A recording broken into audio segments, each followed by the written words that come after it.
This is D for the Sega Saturn, and I kind of find the name really funny, but that's just because I've got a childish mind.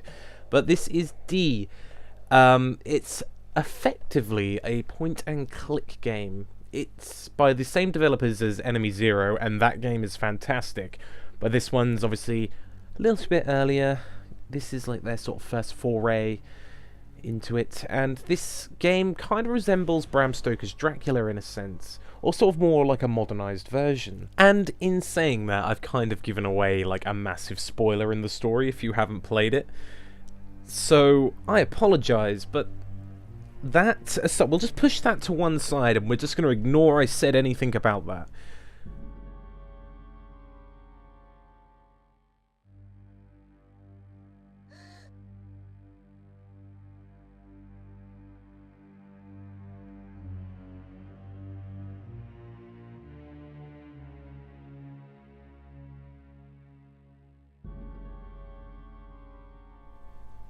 Okay, that's over that side, we've forgotten about it, it's great.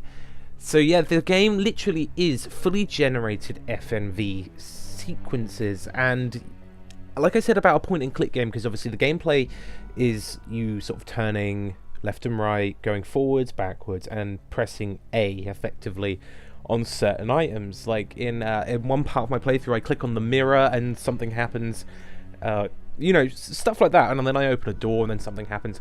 But the game, I really do like this game. It's not like Enemy Zero with obviously the first person sequence put in where you'd have to shoot the invisible enemies. This one's a full point and click, and which is really annoying, you can't pause it.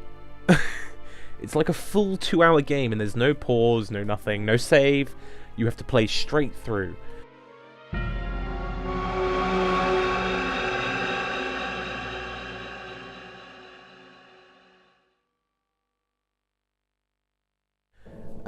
Which is kind of cool, if I'm honest, but at the same time, if you got to go to the toilet or you kind of just get tired, you can't just stop, which is kind of irritating in a sense, but that's only some sort of minor thing. But as you can see here, the Sega Saturn showcases some wonderful graphics. Obviously, you got to think about it in a sense that these were already pre-rendered on a different system before they were transferred, you know, before they ported it, but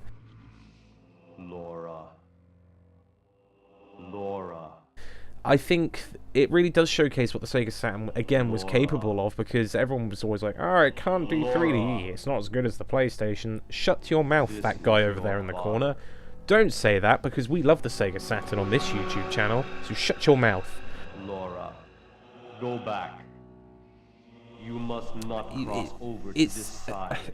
I said it before and said it again, it's vastly underrated, and this just shows you the power that it did have to do 3D. Obviously they're a bit, you know, a bit rudimental for today's standards, but they still look really nice now.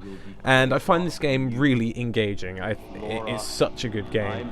And price-wise on eBay, you're looking at around to sort of £25 to £35.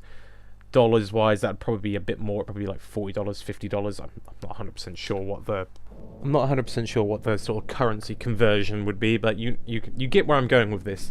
And there is a sequel called D2 for the Dreamcast, which features obviously the same character of Laura, which is in Enemy Zero as well, but obviously they're all separate timelines, storylines rather, should I say.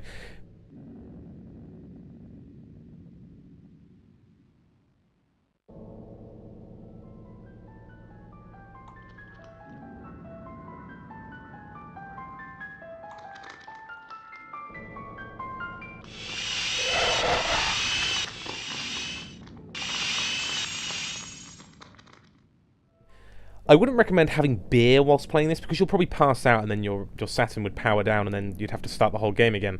So I wouldn't recommend doing that at all. But I definitely recommend picking up the game, maybe having one beer when playing it, just, you know, just to enjoy. Don't drink too many, otherwise you'll probably fall asleep throughout the rest of the game, but definitely pick up a copy of D if you can get it for a good price. Import prices are probably better, because I was looking at an import price copy which was quite good. It was a lot cheaper than buying the original.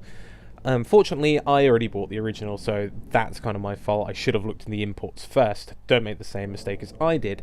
Just make sure you get a copy for the right price, because it is a really good game.